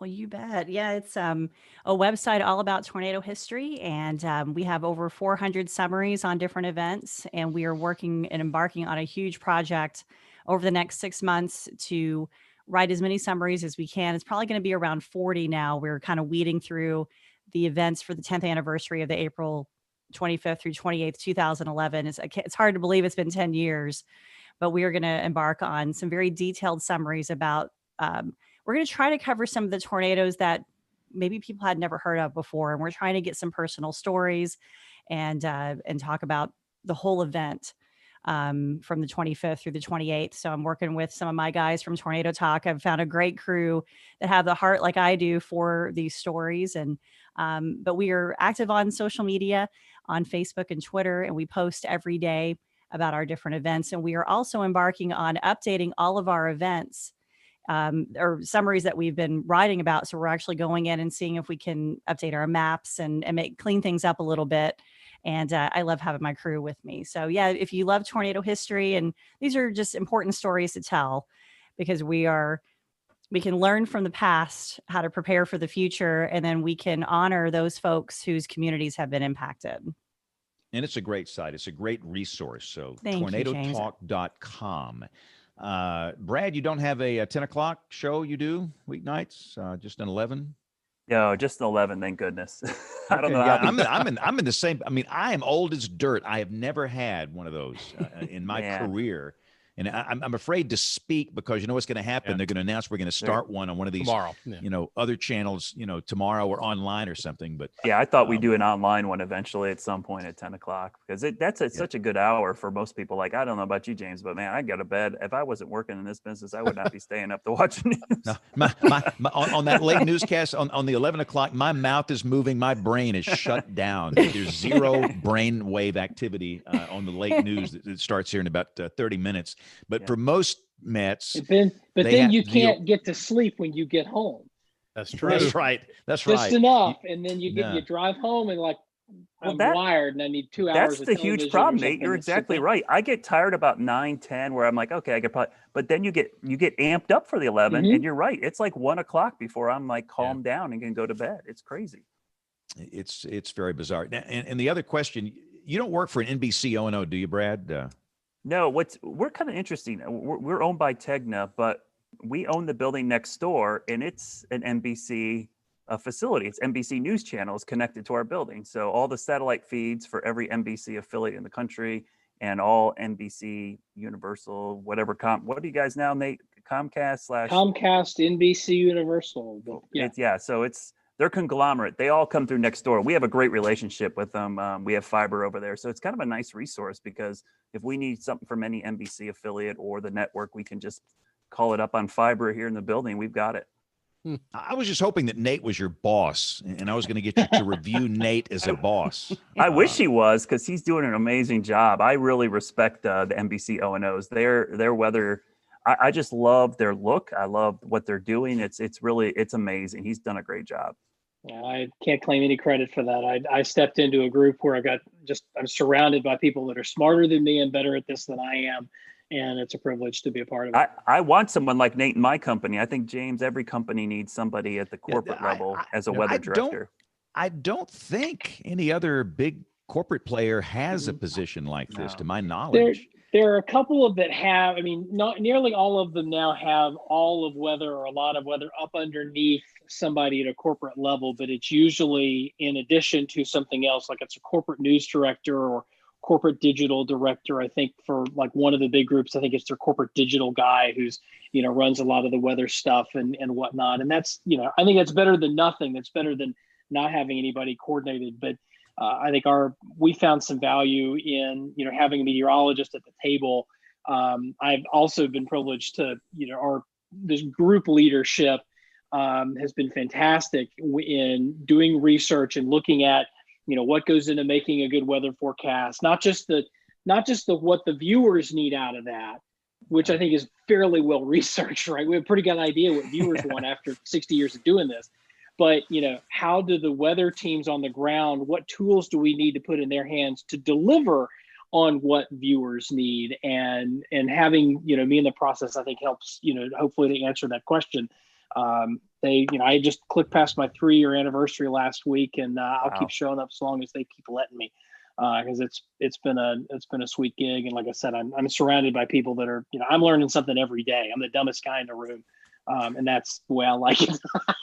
So where's this business going, guys? I mean, 10, 15, 20 years, where's it going for the young people getting into this? What's their future?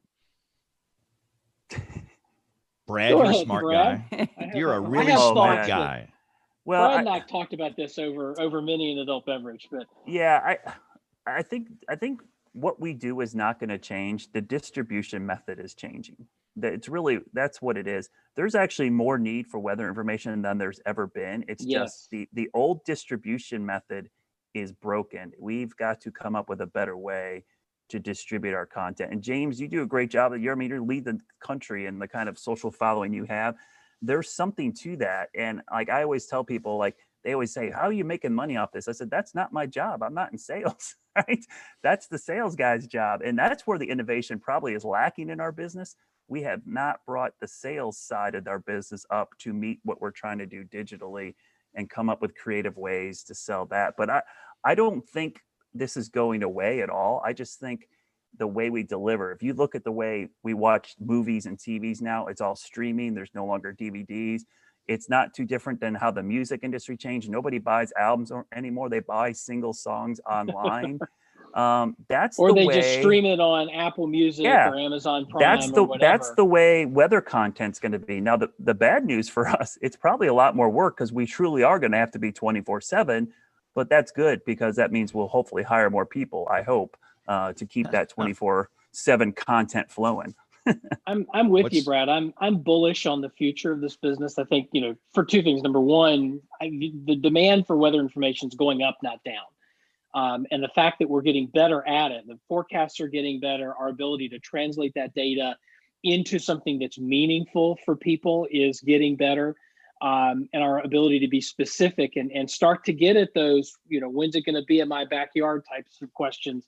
We're getting better at those kinds of questions. But I think, going forward, I think it's service and storytelling. If number one, if we keep our eye on the ball, and the ball being serving our audiences, serving our viewers, our web visitors, our social followers, whatever, if we keep that at the front of what we're doing, and we find ways to connect with people, and we do that really well when we tell good stories, when we wrap this into something that's taking this data that's meaningful to us, but then telling that in a story that's meaningful to other people. I think that's a winning combination. It's something that there's going to be a market for that for a long time. And I think that when you look at, again, that service aspect of it, you do the right thing and you do it consistently, you get people to know they can trust you and count on you. And the rest of this stuff, I think, is going to fall into line. You serve people and then work with the salespeople to find ways to monetize that in a way that's fair to everybody that's involved, including the audiences. But you're serving people first and foremost. The rest of this stuff's going to sort itself out because there are really a lot of smart people working on that piece of it as well. I had the pleasure of speaking to a really large group of students at OU, Boomer Sooner, last week. And these were students that are interested in doing what we've been doing. And I told them, like you guys have just said, I'm bullish. I'm excited. And I believe in your generation. A lot of old farts like me, hey, you kids are lazy. And no, I think they're brilliant. And I think they will reinvent the distribution methods that will need to happen. And they will figure out ways of monetizing the new distribution methods. And it will be much better than the world we grew up in, or at least I grew up in. Troy and I grew up in. I'll put it that way, Troy. And so a lot of the doomsday people are out there, but I just don't buy that, because I totally agree in that the hunger for weather is greater than it's ever been. And if you don't believe that, walk a mile in Brad's shoes, or anybody that's out there in the front lines. Or yours, James. I mean, come on. You get a couple of questions on Twitter every now and again. And if you're responsive, and if you're always there for them, and if you engage with them, and if you earn their trust, you will have a large, loyal group of people that will follow you, and they will listen to you when the weather's dangerous and when the weather's nice, and they will seek you out and find you, however the distribution method happens to be. What that looks like in 10 years, I have no idea. I'm not that smart. Jen, you're our media person here. I mean, you're a better media person than I am. I don't know, but something good's going to come out of this, I think. Well, I hope. I mean, I wonder where radio is going to be sometime. I mean, radio has been hanging on, and we get feedback that radio stations, I mean, because it's local, weather is still a necessity. And so it's very important to have the weather voice. Unfortunately, there's not a lot of money in it. And so to pay for severe weather is very difficult to do, but they like having that voice where you're a part of their radio station. And, but they are also exploring ways to explore digitally and expand their way of reaching their local audience through social media or other digital platforms too. So that's something that we are needing to look at. What can we do more to reach those markets and find a way to have a weather voice for whatever market it is for the radio stations. So it's going to be interesting to see how that kind of keeps going here. I don't think radio is dead.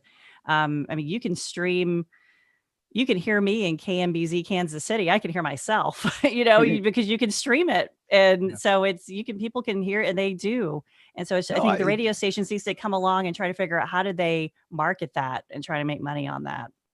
I got one of these smart speakers. I think this is Google, little bitty round speaker here.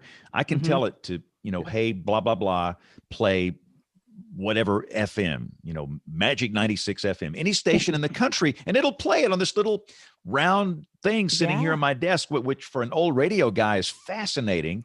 That's how easy it's gotten to listen to radio stations, not only locally, but around the country. And so, but again, there is a future for everybody here. We just don't quite know what that's going to be, but we've got to move on here to picks of the week, because we do have a hard out tonight. My pick of the week is a piece from NOAA on their climate site that was written, actually, I want to say in 16 or 17, about the relationship between ensophase and severe weather in traditional Tornado Alley and Dixie Alley.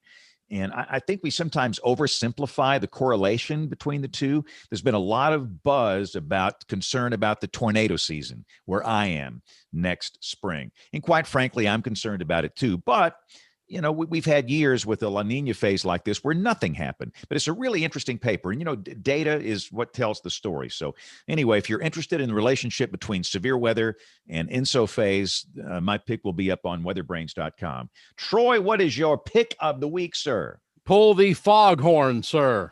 Wow. Man. That I haven't played the foghorn in a week. Proud of it. Yeah, there you go. All right. So, Nate, what you got? So we're Hurricane Iota now. There might be Kappa coming behind it. I was just musing this morning on a walk and was thinking, this is twice now in 16 years that we've dug into the Greek alphabet. And I'm thinking, well, why is it that we have to do this at all? And so it was started as a tweet, and it was a Facebook post, and then Marshall Shepard wrote it up, saw it on Facebook, and then wrote it up in Forbes. But basically the idea is, let's stop using the Greek alphabet when we get to the end of the list. And in fact, let's not have it be the end of the list anymore. We have 6 lists, and in most of the Pacific basins, they don't start over at the top of the list every year.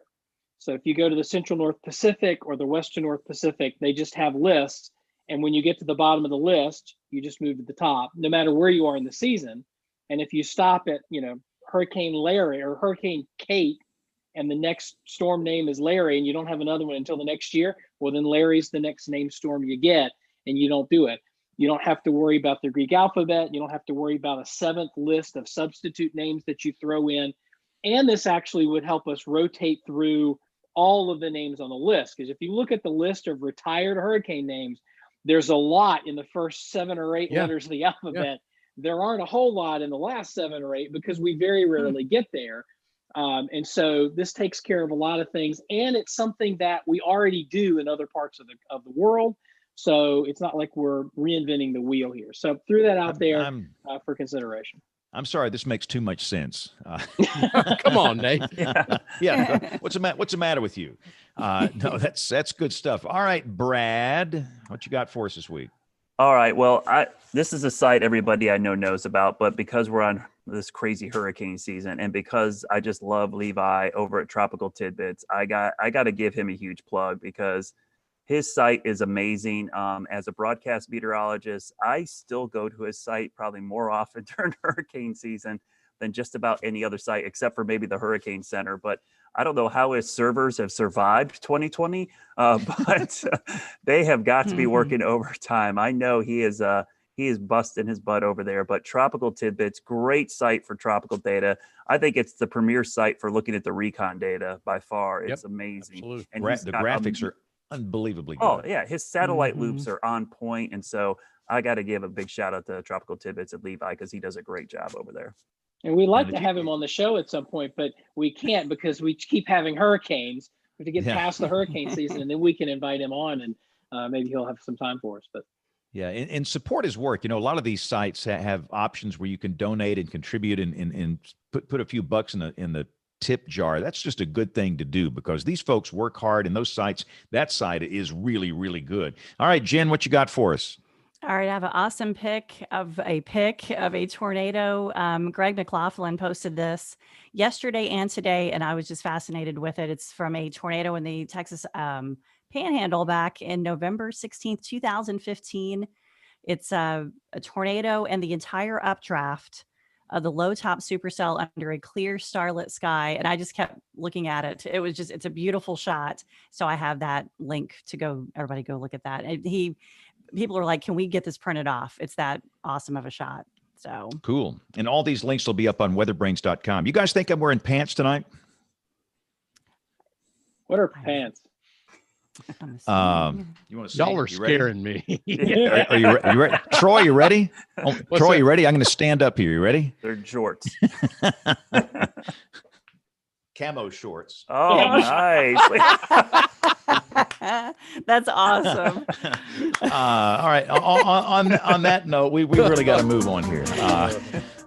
Brad, thanks for coming on the show. You're the greatest. You got to come back soon. Thank you, Brad. You need to come on. But listen, we're typically here every Monday night at 9 o'clock Eastern, 8 o'clock Central. And a lot of people watch, but most of you listen. We know that. Our email address, it is email@weatherbrains.com. We promise we'll do a double email segment next week, and Aubrey is back. But thank you. We appreciate you listening. Y'all have a great week, and we'll see you next Monday night. God bless, and thanks for watching. Bye-bye. Bye. Thanks, everybody. Thanks, Brad. Good Good to see you. Hey, Brad, Nice take care, to man. meet you, Brad. Thanks, Brad. Yeah, thanks for